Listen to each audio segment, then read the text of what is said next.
भवतां सर्वेषामपि संस्कृत ईपीजी पाठशालायां पुनरेकवारं स्वागतं व्याहरामि।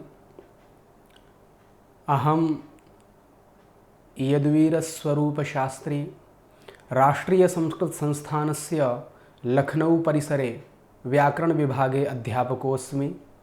अस्मिन् पञ्चमे अध्याये विभक्ति नाम विषये अस्माभिः चर्चा कृता अस्ति। तत्र सप्तविभक्तयः भवन्ति। अस्मिन् पञ्चमे अध्याये द्वितीया विभक्तिं यावत् तृतीयादीनां विभक्तीनां तु परिचयः वयं षष्ठे अध्याये द्रक्ष्यामः।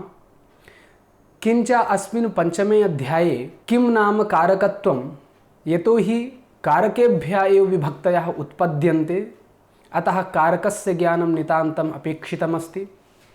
तत्र विभक्तयः तावत् द्विविधाः भवन्ति। कारकविभक्तयः उपपदविभक्तयश्च। तर्हि उपपदविभक्तीनाम् अस्माभिः पृथक्तया चर्चा विहिता अस्ति। द्वितीया विभक्ति तावत् क्वा स्थले भवति इति अत्र विचारः करिष्यते। तिङर्थः कः भवति इत्यपि विचार्यते, धात्वर्थः कः इत्यपि विचार्यते। किञ्च उक्तार्थानां प्रयोगः इति विषयेपि अत्र चर्चा विधीयते। एतत् सर्वमपि अस्मिन् अध्याये वयं क्रमेण ज्ञास्यामः। अतः अधुना अस्मिन् अध्याये ये विषयाः निरूपिताः सन्ति तान् सर्वानपि विषयान् इदानीं प्रतिपादयामि। वाक्यनिर्माणे विभक्तीनां महत् योगदानं भवति।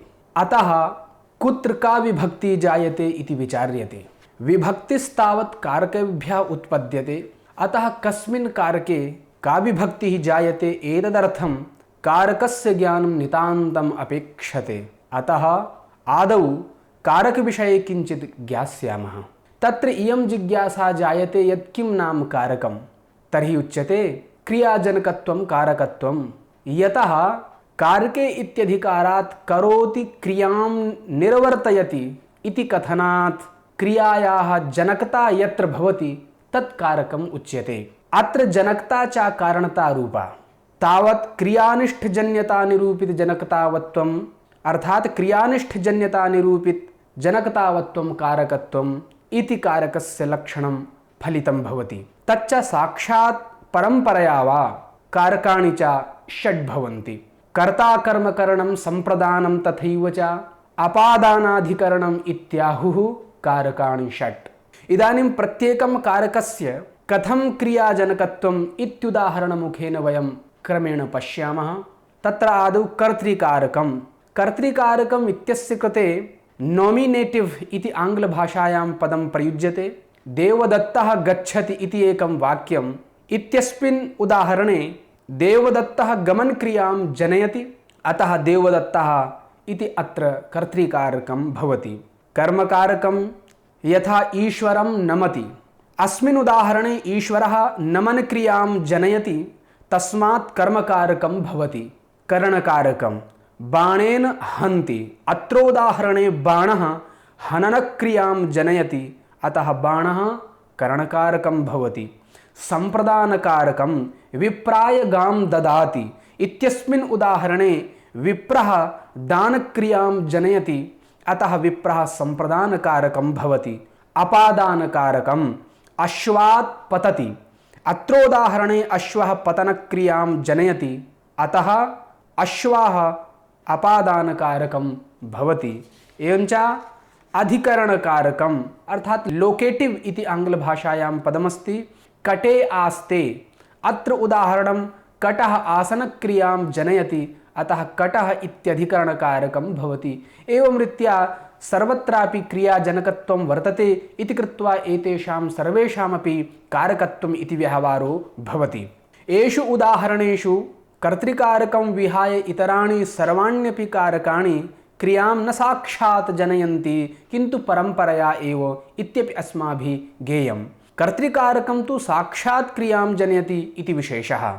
अत्र इदम् एकं वाक्यं भवन्तः परिशीलयन्तु। कः किं केन कस्मै कस्माद् कुत्र ददाति इति प्रश्ने कश्चिद् उत्तरयति नृपः धनं हस्ताभ्यां निर्धनाय कोषागारात् राजभवने ददाति इति। अस्मिन् वाक्ये दानक्रियां सर्वाण्यपि कारकाणि परम्परया जनयन्ति, कर्तृकारकं तु साक्षात् जनयति। अस्मिन् वाक्ये षट् कारकाणि इत्युक्ते षट् विभक्त्यन्तपदानि प्रयुक्तानि, किन्तु षष्ठी विभक्त्यन्त प्रयोगः न कृतः। यदि कश्चित् पृच्छति कस्य नृपः इति तदा मथुरायाः नृपः इत्यनेन समाहितः भवति। मथुरा दानक्रियां न जनयति अपि तु राजा एव। एवञ्च अत्र षष्ठ्यन्तस्य मथुरायाः क्रियाजनकत्व अभावात् नकारकत्वेन व्यवहारो भवति, किन्तु शेषषष्ठी इति व्यवहारः। एवं प्रकारेण क्रियया सह कारकाणां सम्बन्धस्य अवगमनाय प्रश्नोत्तररूपः मार्गः आश्रयणीयः। यथा कः पठति, कः पाठ क्रियां करोति इत्याकारिकायाः जायमानायाः जिज्ञासायाः शान्तिः यज्ञदत्तः पठति, यज्ञदत्तः पठनक्रियां सम्पादयति इति वाक्येन समाधिः भवति। यज्ञदत्तस्य कर्तुः पठनक्रिया सह सम्बन्धः यदि न स्यात् तर्हि जिज्ञासायाः शान्तिरपि न स्यात्। जाता च जिज्ञासायाः शान्तिः, अतः क्रियया सह सम्बन्धः अस्ति इति विज्ञायते। एवमेव इतरेषामपि कारकाणां सम्बन्धः ऊहनीयः। इतः प्राक् वयं सामान्येन किं नाम कारकं, कति च कारकाणि इति सम्यक् रूपेण ज्ञातवन्तः। क्रियाजनकत्वं कारकत्वं, कारकाणि च षट् इति ज्ञातम्। अधुना कर्तृकारकम् इत्यस्मिन् विषये विस्तरेण चर्चा क्रियते। अधुना क्रमेण षण्णां कारकाणां विषये ज्ञास्यामहे। तत्र आदौ कर्तृकारकस्य विषये जानीमः। क्रियायां स्वातन्त्र्येण विवक्षितः अर्थः इत्यर्थकेन स्वतन्त्रः कर्ता इति सूत्रेण कर्तृसंज्ञा विधीयते। अत्र स्वातन्त्र्यं नाम व्यापाराश्रयत्वं, तथा च व्यापाराश्रयः कर्ता भवति इति फलितं भवति। कर्तरि तर्हि का विभक्तिः भवेत् इति खलु जिज्ञासा जायेत। तर्हि उच्यते कर्तृवाचकात् तिस्रः विभक्तयः जायन्ते। प्रथमा विभक्तिः, तृतीया विभक्तिः, षष्ठी विभक्तिश्च। यथा चैत्रः पचति इत्यस्मिन् वाक्ये कर्तृवाचकात् प्रथमा विभक्तिः, इत्यस्मिन् वाक्ये च पाकरूपक्रियां चैत्रः स्वातन्त्र्येण विवक्षितः, अतः अस्य कर्तृसंज्ञा भवति। एवं च अत्र वाक्ये कर्तरि प्रथमा विभक्तिः जायते। द्वितीयम् उदाहरणं चैत्रेण पच्यते। अत्र वाक्ये कर्तरि तृतीया विभक्तिः वर्तते। एवं च चैत्रस्य कृतिः अस्मिन् वाक्ये कर्तरि षष्ठी विभक्तिः वर्तते। तर्हि अधुना इयं चिन्ता समायाति यत् कुतो न एषु उदाहरणेषु कर्तरि ताः विभक्तयः समुत्पन्नाः, कुतो न विपरीततया। अर्थात चैत्रः पचति इत्यत्र कुतो न तृतीया, कुतो न षष्ठी, कृष्णस्य कृतिः इत्यत्र कुतो न प्रथमा, कुतो न तृतीया इति एवं भूता जिज्ञासाः जायन्ते। तर्हि अत्र क्रमेण अस्मिन् विषये प्रोच्यते। भगवतः पाणिन्याचार्येण अनभिहिते इति सूत्रम् आरचितम्। इदं सूत्रम् अधिकारसूत्रत्वेन प्रसिद्धं। कृपया ध्यानेन शृण्वन्तु। किमर्थं विपरीततया विभक्तया न जाताः इत्यस्मिन् विषये मया प्रतिपाद्यते। तर्हि भगवता पाणिन्याचार्येण अनभिहिते इति सूत्रम् आरचितम्। उत्तरोत्तरम् अधिक्रियते इत्यधिकारः, अर्थात् अनभिहिते इति सूत्रम् अधिकारसूत्रम् अस्ति। तर्हि अधिकाराणाम् उत्तरोत्तरम् अधिक्रियते इत्यधिकारः। एवं च इदं सूत्रं कर्मणि द्वितीया इत्यादिषु सूत्रेषु अधिकारत्वेन आयाति। तथा च अनभिहिते कर्मणि द्वितीया, अनभिहिते कर्तरि तृतीया, अनभिहिते करणे तृतीया, अनभिहिते संप्रदाने चतुर्थी, अनभिहिते अपादाने पंचमी, अनभिहिते कर्तरि षष्ठी, कर्मणि षष्ठी, अनभिहिते अधिकरणे सप्तमी भवति। अनभिहिते इत्यस्य अभिप्रायः अनुक्ते इत्यर्थः। उक्त अनुक्त व्यवस्थां ज्ञातुं दीक्षितेन सिद्धान्तकौमुद्याम् अभिधानं तु तिङ्कृत् तद्धित समासैः इत्युक्तम्। अर्थात कर्त्रादीनाम् अभिधानं तिङा कृता तद्धितेन समासेन च भवति। एवं च यत्र एभि अभिधानं न भवति तत्र सर्वत्रापि कर्मादिषु द्वितीयादया विभक्तयः प्रवर्तन्ते। इदानीं प्रथमं वाक्यं चैत्रः पचति इति परिशीलयामः। तर्हि अत्र किमर्थं न तृतीया विभक्ति, किमर्थं न षष्ठी विभक्ति इत्यस्य समाधिः लभ्यते। तर्हि चैत्रः पचति इत्यस्मिन् कर्तरि प्रथमा प्रयुक्ता। अस्मिन् वाक्ये पदद्वयं चैत्रः इति सुबन्तं, पचति इति तिङन्तं। तिङन्तेऽपि भागद्वयं कर्तुं शक्यते। पच इति धातुः, ति अर्थात् तिङ् इति प्रत्ययः। तर्हि इदानीं तिङ् प्रत्ययस्य के अर्थः, तिङर्थः कः इत्यादौ अवश्यं ज्ञातव्यम्। अत्र इदमपि अवधेयं वर्तते। पचति, पचते, पठति, एधते इत्यादौ तिङ् प्रत्ययाः श्रूयन्ते। तत्र श्रूयमाणस्य तिङ् प्रत्ययस्य चत्वारः अर्थाः भवन्ति। कर्तृर्थः, कर्मार्थः, संख्यार्थः, कालार्थश्च। यथा पचति पचते इत्यत्र ति अथवा ते प्रत्ययौ वर्तेते। अत्र प्रत्ययात् कर्तृकारकं वर्तमानकालः एकत्वं संख्या च प्रतीयते। अर्थात् तिङ् प्रत्ययेभ्यः इमे अर्थाः प्रतीयन्ते। पच्यते, लिख्यते, पठ्यते इत्यादौ तु ते इति प्रत्ययात् कर्मकारकं वर्तमानकालः एकत्वसंख्या च प्रतीयते। एवं प्रकारेण तिङ् प्रत्ययः कर्तृकारकं कर्मकारकम् इत्येव बोधयति, न तु अन्यकारकाणि। किन्तु भूयते, सुप्यते इत्यादौ तु ते इति प्रत्ययः भावं कालं च बोधयति, न तु कर्तृकर्मकारकम्।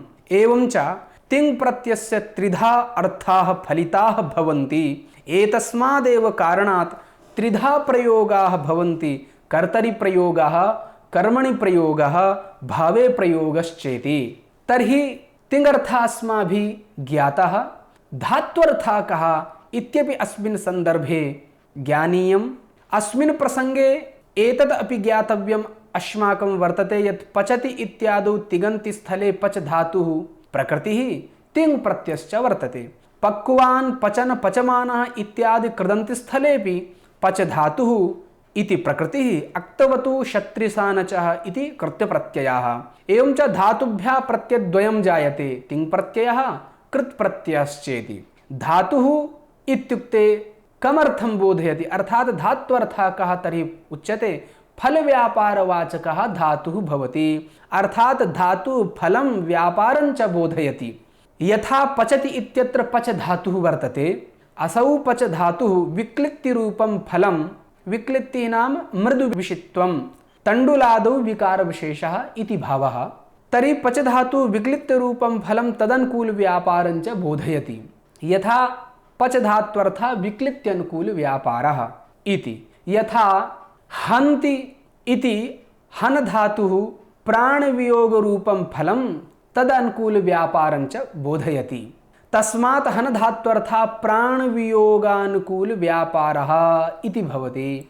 तथा च सेवते इत्यत्र सेवधातुः सेवनरूपं फलं तदनुकूलव्यापारं च बोधयति। अतः सेवधात्वर्थः सेवनानुकूलव्यापारः इति। अनया रीत्या सर्वेपि धातवः अर्थद्वयं बोधयन्ति, फलं व्यापारं च। तर्हि सर्वेपि धातवः फल व्यापारवाचकाः इति भवद्भिः अस्माभिः च अवश्यं ज्ञातव्यम्। तर्हि चैत्रः पचति इति वाक्ये ति इति तिङ् प्रत्ययेन कर्ता अभिहितः अर्थात् उक्तः। अतः कर्तुः उक्तत्वात् प्रथमा विभक्तिरेव भवति, नान्या इति। अत्र अयम् अभिप्रायः। चैत्रः तण्डुलं पचति इत्यस्मिन् वाक्ये तण्डुलशब्दात् अम् इति द्वितीया विभक्तिः श्रूयते। अम् इति विभक्तेरर्थः कर्मेति। पचति इत्याकारकं तिङन्तमपि वाक्ये अत्र विद्यते। तस्मिन् तु ति इति प्रत्ययः श्रूयते। तस्य ति प्रत्ययस्य अर्थः कर्ता इति। कोऽसौ कर्ता इति जिज्ञासायां चैत्रः एव वाक्ये विद्यमानत्वात् चैत्रः इति कथयितव्यम्। ति प्रत्ययेन कर्तु उक्तत्वात् प्रातिपदिकार्थे प्रथमा विभक्तिः भवति। कर्मणश्च अनुक्तत्वात् कर्मणि द्वितीया भवति। एवं च चैत्रः तण्डुलं पचति इत्यस्माद् वाक्यात् तण्डुलकर्मकः चैत्रकर्तृकः विक्लित्यनुकूलव्यापारः इति वैयाकरणानां मते व्यापारमुख्यविशेष्यकबोधः भवति। चैत्रेण तण्डुलः पच्यते इत्यस्मिन् वाक्ये चैत्रेण इत्यत्र कर्तरि तृतीया विभक्तिः श्रूयते। तत्र तृतीया विभक्तेरर्थः कर्ता, पच्यते इति तिङन्तरूपं च श्रूयते। तत्र ते प्रत्ययस्यार्थः कर्म इति। तच्च कर्म किम् इति जिज्ञासायां वाक्ये श्रूयमाणः तण्डुलः एव, तथा च ते प्रत्ययेन कर्तुः अनुक्तत्वात् कर्तरि तृतीया भवति, कर्मणः उक्तत्वात् कर्मणि द्वितीया इति फलितं। तथा च तण्डुलकर्मकः चैत्रकर्तृकः विक्लित्यनुकूलव्यापारः इति बोधो भवति। अस्मिन् विषये उक्तार्थानाम् अप्रयोगः इत्यपि ज्ञेयम्। अर्थात् तिङ् प्रत्ययेन कर्तरि अनुक्ते एव तृतीया भवति, उक्ते तु प्रथमा इत्यत्र किं विनिगमकम् अर्थात् किं प्रमाणं ततः उच्यते उक्तार्थानाम् अप्रयोगः। अस्य न्यायस्य अयम् अभिप्रायः।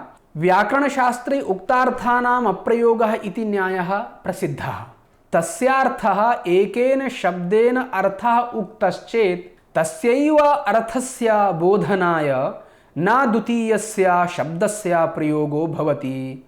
यथा जलम् आहर इति वाक्यात् जायमानम् अर्थं बोधयितुं जलं वारि आहर इति प्रयुज्यते, तत्तु न संभवति। यतो हि जलार्थबोधकयोः द्वयोः शब्दयोः प्रयोगः अस्मिन् वाक्ये कृतम् इति। एकम् अर्थं बोधयितुम् एकं पदं पर्याप्तं, तमेव अर्थं बोधयितुं न द्वितीयं पर्यायपदं देयम्। उक्तार्थानाम् अप्रयोगः इति न्यायस्य जागरूकत्वात्। एवं च प्रकृतप्रसंगे तु चैत्रः तण्डुलं पचति इत्यस्मिन् वाक्ये पचति इत्यत्र ति प्रत्ययेन कर्तुः उक्तत्वात् तस्मिन्नेव अर्थे पुनः चैत्र इति कर्तृबोधका तृतीया न भवति। यतो हि पूर्वमुक्तम् उक्तार्थानाम् अप्रयोगः कर्तुः उक्तत्वात् तस्मिन्नेव अर्थे तृतीया विभक्तिः न भवति। एवं च अपि तु तत्र प्रथमा विभक्तिरेव। एवमेव चैत्रेण तण्डुलः पच्यते इत्यत्र वाक्ये ते प्रत्ययेन कर्मणः उक्तत्वात् पुनः तस्मिन्नेव अर्थे तण्डुला इति वा कर्मबोधकात् द्वितीया न भवति, अपि तु प्रथमैवेति। कर्तुः अनुक्तत्वादेव कर्तरि तृतीया भवति इति ज्ञेयम्। अत्र अयं सारांशः। तिङ् प्रत्ययेन कर्मणः अभिधाने सति द्वितीया न जायते इत्यस्य उदाहरणं चैत्रेण तण्डुलः पच्यते इति प्रादर्शि। कृतप्रत्ययेन कर्मणः अभिधाने तु द्वितीया न प्रवर्तते इत्यस्य उदाहरणं चैत्रेण तण्डुलः पक्वः इति। अत्रोदाहरणे अक्तप्रत्ययेन कर्म उक्तम्, अतः कर्मणि प्रथमा। कृष्णस्य कृतिः इत्यत्रापि कर्तरि षष्ठी विभक्तिर्विहिता। अत्रोदाहरणे कर्तरि नैव प्रथमा न च तृतीया अपि तु षष्ठी विभक्तिः। अत्र कृद्योगे कर्तृकर्मणो कृति इति सूत्रेण अनुक्ते कर्तरि कर्मणि च कृतयोगे षष्ठी भवति। अत्र कृति इत्यत्र अक्तिन् प्रत्ययेन कर्तृकर्मणोः अनुक्तत्वात् भावे विद्यमानत्वाच्च कृतयोगे षष्ठी भवति। अधुना प्रथमा विभक्ति इतोपि कुत्र कुत्र भवति इति वयं पश्यामः। कर्तरि प्रथमा विभक्ति भवति इति ज्ञातम्। इतोपि च प्रथमा विभक्तिः क्वेति जानीमः। प्रातिपदिकार्थलिङ्गपरिमाणवचनमात्रे प्रथमा इति सूत्रेण प्रातिपदिकार्थमात्रे लिङ्गमात्राधिक्ये परिमाणमात्रे संख्यामात्रे च प्रथमा विभक्तिः भवति। प्रातिपदिकार्थे यथा, अर्थात् प्रातिपदिकार्थः कः इति चेत् नियमेन यस्य अर्थस्य उपस्थितिः भवति सः प्रातिपदिकार्थः उच्यते। अतः प्रातिपदिकार्थे अपि प्रथमा भवति। यथा कृष्णः, श्री, ज्ञानम् इत्यादिषु स्थलेषु प्रातिपदिकार्थे प्रथमा विभक्तिः विहिता। लिङ्गमात्राधिक्येपि प्रथमा विभक्तिः भवति। यथा तटः, तटी, तटम् इत्यादि उदाहरणानि। अत्र उदाहरणेषु प्रातिपदिकार्थापेक्षया लिङ्गस्य अनियतरूपेण अधिकभानं भवति इति कृत्वा प्रातिपदिकार्थे प्रथमा विभक्तिर्न भवति। अतः सूत्रे लिङ्गमात्राधिक्ये इति लिङ्गस्य ग्रहणं कृतम्। अतः अत्र लिङ्गाधिक्ये एव प्रथमा। परिमाणाधिक्ये द्रोणो व्रीहिः। अत्र द्रोणशब्दात् परिमाणाधिक्ये गम्ये प्रथमा विभक्ति भवति। वचने अत्र वचनं नाम संख्या, अतः संख्याधिक्ये अपि प्रथमा भवति, यथा एकः, द्वौ, बहवः इत्यादि। किंच संबोधने अपि प्रथमा विभक्ति भवति, यथा हे राम। अत्र संबोधनं नाम अभिमुखीकृत्य ज्ञापनम्। एवं रीत्या प्रथमा विभक्तयाः क्वा क्वा भवन्ति इति अस्माभिः इदानीं ज्ञातम्। इदानीं द्वितीया विभक्तिः कुत्र प्रवर्तते इत्यपि वयं क्रमेण जानीमः। द्वितीया विभक्ति तावत् यत्र कर्मसंज्ञा भवति तत्र प्रवर्तते। तर्हि कर्मसंज्ञा कदा कस्य भवति इति विषये किञ्चित् जानीमः। कर्तुरीप्सिततमं कर्म इति पाणिनेः सूत्रं कर्तुः क्रियया इष्टतमं कारकं कर्मसंज्ञं स्यात् इति सूत्रस्य अर्थः। कर्ता काञ्चन क्रियां करोति, तया क्रियया किञ्चन फलम् उत्पद्यते, तच्च फलं यत्र संबद्धं भवतु इति इच्छति तत् कर्मसंज्ञां प्राप्नोति। अर्थात कर्ता स्वनिष्ठ व्यापार प्रयोज्य फलेन संबंधुम इष्यमाणं कारकं कर्मसंज्ञं स्यात् इति सूत्रार्थः फलति। यथा अत्र उदाहरणं पश्यामः। चैत्रः तण्डुलं पचति। अत्र पच धात्वर्थः विक्लित्त्यनुकूल व्यापारः। अस्मिन् वाक्ये कर्ता तण्डुलेषु विक्लित्तिः जायताम् इति इच्छति, अतः तन्निमित्तं फूत्कारत्व, अधासंतापनत्व इत्यादि व्यापारं च विदधाति। अनेन प्रकारेण अर्थात इत्थं भूतेन व्यापारेण विक्लित्तिरूपं फलं जायते। अतः कर्तुः चैत्रस्य फूत्कारत्वादि व्यापार प्रयोज्य विक्लित्तिरूप फलेन संबंधुम इष्यमाणः तण्डुलो वर्तते। अतः तण्डुलस्य प्रकृते कर्मसंज्ञा भवति। एवं च यस्य कर्मसंज्ञा भवति तत्र कर्मणि द्वितीया इति पाणिनीसूत्रेण अनुक्ते कर्मणि द्वितीया विभक्ति भवति। अत्र एकं कर्मसंज्ञा विषयकम् अन्यत् उदाहरणं परिशीलयामः। देवदत्तो ग्रामं गच्छति। अत्र गमधात्वर्थः उत्तरदेश संयोगानुकूल व्यापारः। ग्रामेण समं मम संबंधो जायताम् इति देवदत्तः इच्छति, अतः तत् संबंधं स्थापयितुं तेन कश्चित् व्यापारः विधेयः। अतः सः करपदचलनानुकूल व्यापारं करोति। तेन व्यापारेण तस्य देवदत्तस्य कर्तुः ग्रामेण सह संबंधो भवति। अर्थात देवदत्तस्य करपद चलन रूप व्यापार प्रयोज्य संयोग रूप फलेन संबंधुम इष्यमाणः ग्रामो भवति इति कृत्वा ग्रामस्य कर्मसंज्ञा भवति। यथा भक्तः हरिं भजति इति एकम् अपरम् उदाहरणं परिशीलयामः। अत्र वाक्ये अर्थात भक्तः हरिं भजति इत्यत्र वाक्ये भजधात्वर्थः तुष्ट्यनुकूल व्यापारः। हरिः तुष्टः भवतु इति भक्तः इच्छति, अतः तदर्थं सः किं करोति, भक्तः तुलसीदलादि समर्पण रूप व्यापारं करोति। अर्थात भक्तस्य तुलसीदलादि समर्पण रूप व्यापार प्रयोज्य तुष्टि रूप फलेन संबंधुम इष्यमाणः हरिः भवति। अतः हरेः कर्मसंज्ञा जायते। ततश्च कर्मणि द्वितीया इति सूत्रेण अत्र द्वितीया विभक्ति भवति। तेन भक्तः हरिं भजति इति वाक्यं निष्पन्नं भवति। अत्र एतदपि ज्ञेयमस्ति यत् फलव्यापारयोः सर्वेपि धातवः वाचकः सन्ति इति। धातूनां सकर्मकत्वेन अकर्मकत्वेन च भेदो भवति इति पूर्वस्मिन् अध्याये अपि अस्माभिः ज्ञातमस्ति। तर्हि स्वार्थफल व्यधिकरण व्यापार वाचकत्वं सकर्मकत्वं, स्वार्थफल समानाधिकरण व्यापार वाचकत्वं अकर्मकत्वं भवति। अर्थात सकर्मक धातु यदा प्रयुज्यते तदा फलम् अन्यत्र भवति, व्यापारश्च अन्यत्र भवति। फलं यत्र भवति तत् कर्म, तस्मात् फलाश्रयः कर्म इति व्यवहारः। क्रिया यत्र तिष्ठति सः कर्ता भवति, अतएव क्रियाश्रयः कर्ता इति व्यवहारः जायते। यथा चैत्रः तण्डुलं पचति। अत्र पचधात्वर्थः विक्लित्त्यनुकूल व्यापारः। विक्लित्तिः तण्डुले वर्तते, अतः विक्लित्त्याश्रयः तण्डुलः, तस्मात् तण्डुलस्य कर्मसंज्ञा। तदनुकूलव्यापाराश्रयत्वात् चैत्रस्य कर्तृसंज्ञा।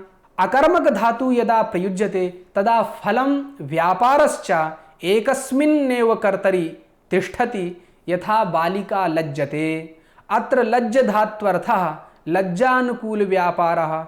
अत्र फलं व्यापारश्च बालिकायामेव विद्यमानत्वात् बालिकायाः कर्तृसंज्ञा भवति। यथा कर्तरि तिस्रया विभक्तयः भवन्ति तथैव कर्मण्यपि तिस्रः विभक्तयः भवन्ति। प्रथमा विभक्तिः, द्वितीया विभक्तिः, षष्ठी विभक्तिश्चेति। इदानीम् उदाहरणं यथा देवदत्तेन तण्डुलः पच्यते। अस्मिन् वाक्ये तण्डुल इति कर्मवाचकात् प्रथमा विभक्तिः। देवदत्तः तण्डुलं पचति इति वाक्ये तण्डुलरूपे कर्मणि द्वितीया विभक्तिः वर्तते। जगतः कृष्णः कर्ता इति वाक्ये जगतरूपे कर्मणि षष्ठी विभक्तिः वर्तते। अत्र प्रथमोदाहरणे पच्यते इत्यत्र ते प्रत्ययेन कर्मणः उक्तत्वात् तण्डुलरूपे कर्मणि प्रथमा विभक्तिः भवति। द्वितीये वाक्ये तु पचति इत्यत्र ति प्रत्ययेन कर्तुः उक्तत्वात् कर्मणः अनुक्तत्वात् च तण्डुलरूपे द्वितीया विभक्ति जायते। तृतीये उदाहरणे तु कर्तृकर्मणो कृति इति सूत्रेण अनुक्ते कर्मणि कृतयोगे षष्ठी जायते। इतोपि द्वितीया विभक्तिः कुत्र कुत्र प्रवर्तते इति कानिचित् सूत्राणि वयं परिशीलयामः। तथा युक्तं च अनीप्सितम् इत्यपि सूत्रमस्ति। ईप्सिततमवत् क्रियया युक्तम् अनीप्सितमपि कारकं कर्मसंज्ञं स्यात्। अत्र अयम् अभिप्रायः वर्तते। कर्तुरीप्सिततमं कर्म इति सूत्रेण ईप्सिततमं कर्म भवति इति अस्माभिः ज्ञातम्। अनेन सूत्रेण तु अनीप्सितमपि कर्मसंज्ञकं भवति। यथा देवदत्तः ग्रामं गच्छन् तृणं स्पृशति इत्यस्मिन् वाक्ये देवदत्तस्य स्पर्शक्रियाजन्यसंयोगः तृणे वर्तते। अतः अस्य तृणस्य कर्मसंज्ञा अनेन सूत्रेण जायते अनीप्सितत्वात्। यतोहि देवदत्तः इच्छति यत् मम ग्रामेण समं संयोगः जायतां, न तु तृणं स्प्रष्टुम् इच्छति। तस्मात् ग्रामः ईप्सिततमः भवति। तस्य तु कर्तुरीप्सिततमं कर्म इत्यनेनैव सूत्रेण कर्मसंज्ञा भवति। तृणं तु उदासीनं, यतोहि तृणस्पर्शः गमनसमये नान्तरिकतया भवति, न तु देवदत्तस्य स्वेच्छया। तथापि स्पर्शजन्यसंयोगत्वात् तृणस्य अनेन कर्मसंज्ञा भवत्येव। ततश्च कर्मणद्वितीया सूत्रेण द्वितीया विभक्ति तृणेपि भवति। एवमेव देवदत्तः ओदनं भुञ्जानः विषं भुङ्क्ते इत्यादवपि संगमनीयम् इदं सूत्रम्। अकथितञ्च अपादानादिविशेषैः अविवक्षितं कारकं कर्मसंज्ञं स्यात्। अस्य सूत्रस्य प्रवृत्ति द्विकर्मकधातूनां विषये एव भवति। अर्थात् वाक्ये कर्मबोधकं पदद्वयं भवति। एकं प्रधानं कर्म भवति, अपरञ्च अप्रधानम् अर्थात् गौणं कर्म भवति। एतत् अप्रधानकर्म अपादानं, संप्रदानम्, अधिकरणं वा भवितुमर्हति। तत्र अपादानादित्वेन अविवक्षां कृत्वा कर्मत्वेन विवक्षायाम् अनेन सूत्रेण कर्मसंज्ञा भवति। यथा गां दोग्धिपयः। अत्र वाक्ये गोः अवधित्वात् अपादानत्वं, पयसः तु विभागरूपफलाश्रयत्वात् पूर्वसूत्रेण कर्मत्वं। तथा च गोः अपादानत्वस्य अविवक्षायां कर्मत्वेन च विवक्षायाम् अनेन कर्मसंज्ञा। अतः एव गोः गौणकर्म। अतः उभयोः कर्मणोः कर्मणद्वितीया सूत्रेण द्वितीया विभक्ति भवति।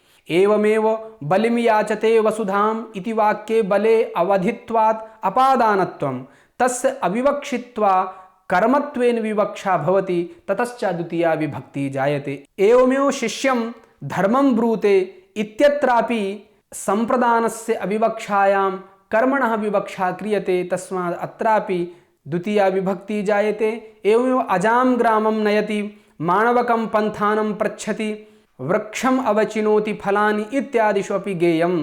द्विकर्मकधातवस्तु अस्यां कारिकायां परिगणिताः सन्ति। दुहियाच पचदण्डरुद प्रक्षजिब्रुषासजीमथमुषां कर्मयुक् स्यादकथितं तथा स्यान्ये ह्रीकृशवहाम् इति। गत्यर्थानां बुद्ध्यर्थकानां भक्षणार्थकानां शब्दकर्मकाणां अकर्मकाणां च धातूनां प्रयोगे यः प्रयोज्यकर्ता असौ प्रयोजककर्तृ क्रियां प्रततु कर्मसंज्ञको भवति। अत्र अन्यन्तानां धातूनां कर्ता प्रयोज्यकर्ता इति व्यवहारः, ण्यन्तानां धातूनां कर्ता प्रयोजककर्ता इति च व्यवह्रियते। यथा देवदत्तः ग्रामं गच्छति, अत्र वाक्ये देवदत्तः प्रयोज्यकर्ता, यज्ञदत्तः देवदत्तं ग्रामं गमयति इत्यत्र वाक्ये तु यज्ञदत्तः प्रयोजककर्ता। अत्र क्रमेण उदाहरणानि वयं परिशीलयामः। गत्यर्थक धातु प्रयोगे देवदत्तः ग्रामं गच्छति, यज्ञदत्तः देवदत्तः ग्रामं गमयति, अर्थात यज्ञदत्तः देवदत्तं ग्रामं गमयति। प्रथमवाक्ये अन्यन्तावस्थायां कर्ता देवदत्तः, अतः असौ प्रयोज्यकर्ता। द्वितीये वाक्ये तु गमयतेः अर्थात ण्यन्तस्य कर्ता यज्ञदत्तः प्रयोजककर्ता भवति। प्रकृते तु गत्यर्थक धातु प्रयोगात् प्रयोजककर्तुः यज्ञदत्तस्य गमनरूप प्रेरणा क्रियां प्रति प्रयोज्यकर्ता देवदत्तः अत्र कर्मसंज्ञको भवति। ततश्च द्वितीया विभक्तौ कृतायां वाक्यं सिद्ध्यति। बालकः यानेन ग्रामं गच्छति इति अपरम् उदाहरणं परिशीलयामः।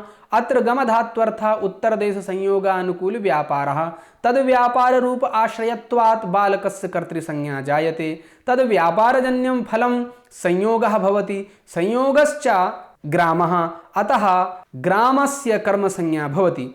बालकस्य आगमनक्रियायां यानम् अत्यन्तं प्रकृष्टोपकारकं भवति, तस्मात् यानस्य करणसंज्ञा भवति। अर्थात यान व्यापारानन्तरमेव संयोगरूप फल उत्पादकत्वेन यानस्य करणसंज्ञा भवति। गुरुः शिष्यं वेदम् अध्यापयति, माता शिशुम् ओदनं भोजयति इति भक्षणार्थक धातूनां प्रयोगः। शब्दकर्मक धातु योगे अध्यापकः बालं गद्यं पाठयति, अकर्मक धातु योगे तरुणः वृद्धम् उपवेशयति। अत्र विशेषः गत्याद्यर्थकानां धातूनां प्रयोगे एव अन्यन्तावस्थाया कर्तुः ण्यन्तावस्थायां कर्मसंज्ञको भवति, न तु इतरेषां धातूनां प्रयोगे।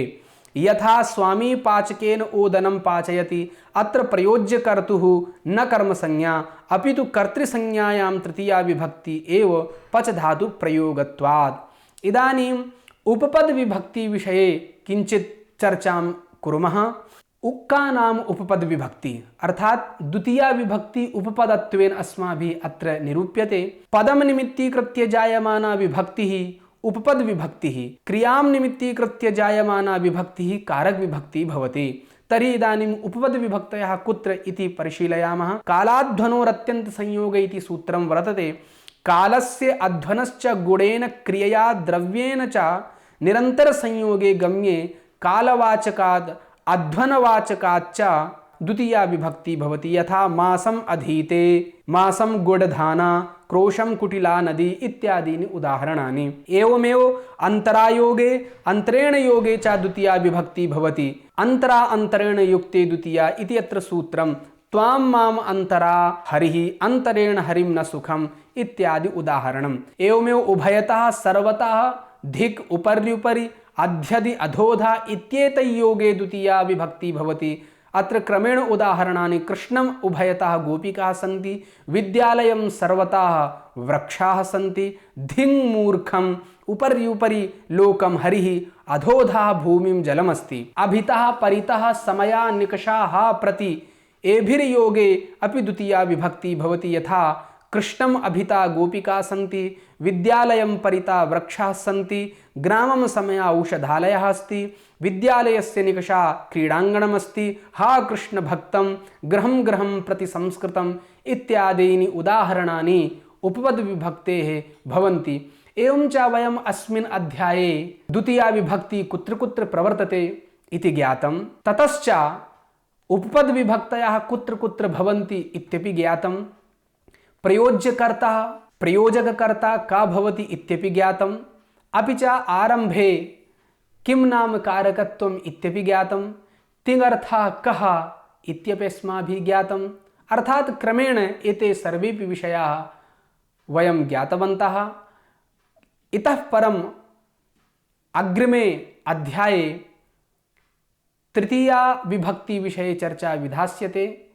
अस्मिन् अध्याये एतावन्ताः विषयाः निरूपिताः इत्यलं। धन्यवादाः।